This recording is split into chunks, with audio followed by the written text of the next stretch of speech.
Hello YouTube HHO fans.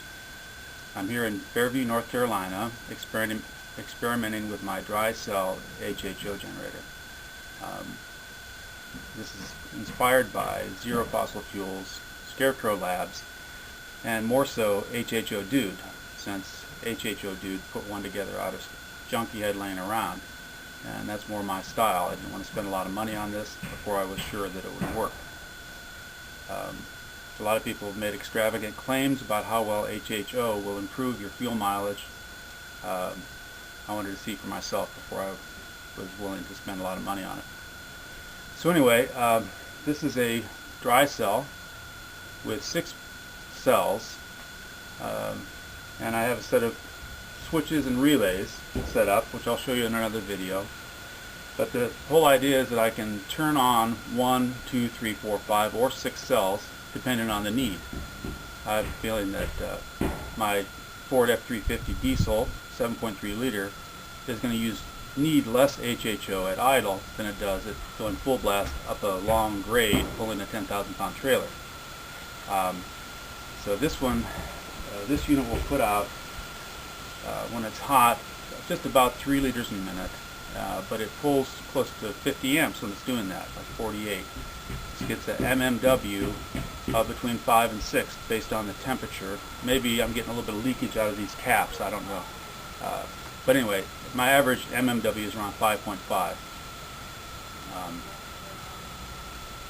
So eventually I'd like to have these cells turn on and off by computer. So if anyone knows of a good diesel controlling computer that you can, like software that you can install on a palm top or a laptop, that would have the capability of controlling a third-party device. I'm thinking there might be one out there already that does propane injection, where we could modify the software just a little bit so I could control the HHO, so that when the throttle sensor says you're at 0 throttle, it cuts back on the HHO. When you're at full throttle, it gives you more, and based on conditions.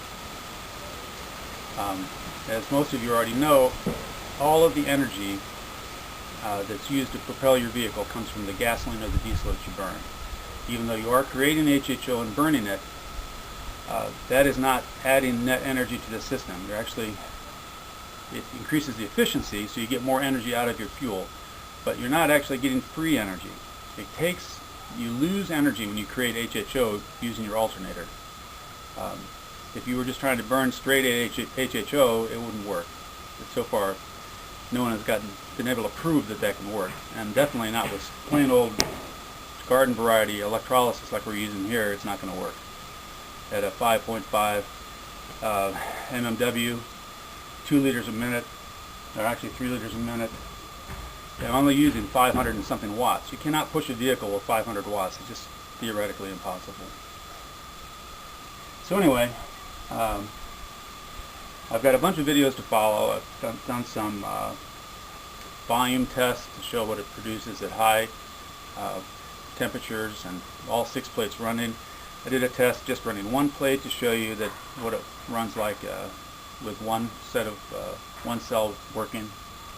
And when I get it installed in the truck, I'll show you that too. And I'm planning on doing extensive mileage comparisons. I've been keeping track of the mileage of my truck. I've got 90,000 miles of data. I know pretty much what it does at every situation. I plan on comparing that with the HHO setup.